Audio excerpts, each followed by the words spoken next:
یوان readily ایک British reporter ہے. جب اٹیک ہوتا ہے امریکہ کا افغانستان پہ, بھائی صاحب کو دکھ ہو رہا تھا جب میں نے کہا کہ امریکہ ٹیررسٹ ہے. دکھ ہو رہا تھا ان کو. جارج بش اگر آپ کے رشتہ دار تو معافی چاہتا ہوں میں. تو یوان ریڈلی جو تھی, یوان ریڈلی ایک رپورٹر ہے, برٹش رپورٹر, سفید ہے, وائٹ یورپین. اس کو بھیجتے ہیں افغانستان میں تحقیق کرنے کے لیے طالبان کے بارے میں. وہ سارے تحقیق کرتے ہیں اور پورے ٹائم وہ نقاب میں رہتی ہے, حجاب میں رہتی ہے. ایک بار کیمرہ گر جاتا ہے اور اس کا راز فاش ہو جاتا ہے, تو طالبان اسے پکڑتے ہیں, 6 دن تک اسے قید کرتے ہیں. اور جس طریقے سے طالبان نے اس کے ساتھ برتاؤ کیا وہ اس لیکچر میں کہتی ہے کہ لوگ جب انہیں پکڑتے ہیں تو بولتے کون اس کے ساتھ ہے, تو آدمی کو لے کے آتے ہیں, پھر اس کو لے کے جاتے ہیں اور سب لوگ گھیر لیتے ہیں. تو وہ سوچتی ہے ابھی چند منٹوں میں یہ جاہل لوگ میرا قتل کر لیں گے. شاید ہو سکتا ہے کہ 10-15 طالبان میرا بلاತ್ಕಾರ کریں گے.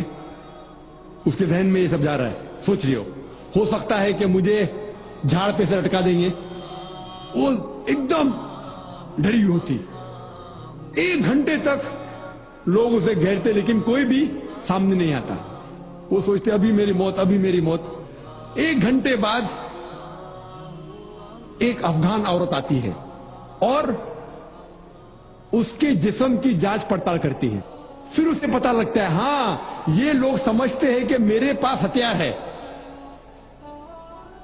وہ اتنا تیش میں آتی ہے, اگر لوگ میں سے پوچھنا چاہیے ہتھیار میں, بولتی نہیں ہے. 1 گھنٹہ تک کہ میں تڑپ کے مر رہی ہوں کہ یہ آج مجھے ماریں گے. وہ تیش میں آ کے کیا کرتی ہے, اپنا سکرٹ اٹھا لیتے, دیکھو میرے پاس ہتھیار نہیں ہے. جیسا سکرٹ اٹھاتی ہے طالبان 180 ڈگری اس طرف دیکھتے بھاگ جاتے. تو وہ کہتی ہے اپنے تقریر میں طالبان کو مارنے کے لیے بم گرانے کی ضرورت نہیں. وہ کہتی ہے اگر عورتوں کے کپڑے چھوڑیں گے تو طالبان مر جائیں گے شرم کے مارے. اور وہ تقریر کرتی ہے کہ اس عزت سے میری حفاظت کی 6 دن تک کے وہ طالبان لوگ نے.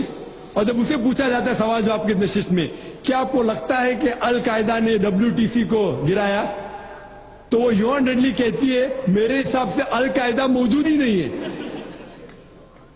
یہ اس کا کہنا ہے, میرا کہنا نہیں.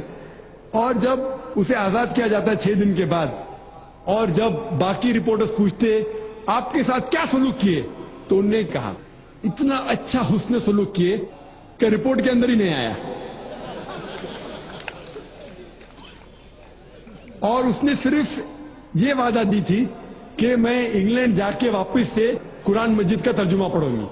تو وہ جاتی ہے اور چند مہینے بعد قرآن کا ترجمہ پڑھتی ہے اور اس کے بعد وہ اسلام قبول کرتی ہے. تو اس کے نظریے سے طالبان ایک دم معصوم ہیں, ان کے اوپر ظلم کیا گیا تھا. تو آپ مجھے پوچھیں گے بھائی طالبان کیا قرآن و حدیث کی روشنی میں صحیح ہے؟ تو اس کا نظریہ اگر لیں گے, جو غیر مسلم تھی یوان ریڈلی, ابھی ماشاءاللہ حجاب بھی کر رہی ہے, وہ یورپین حجاب کر رہی ہے ماشاءاللہ, تو اس کے نظریے سے بھائی طالبان اچھے لوگ ہیں. تو اسی لیے نظریہ بدلتے جاتا ہے. امریکہ کے حساب سے طالبان ظالم لوگ ہیں. تو میڈیا ایسی چیز ہے کہ کوئی بھی ہیرو کو زیرو بنا سکتی ہے. They can make day into night, black into white.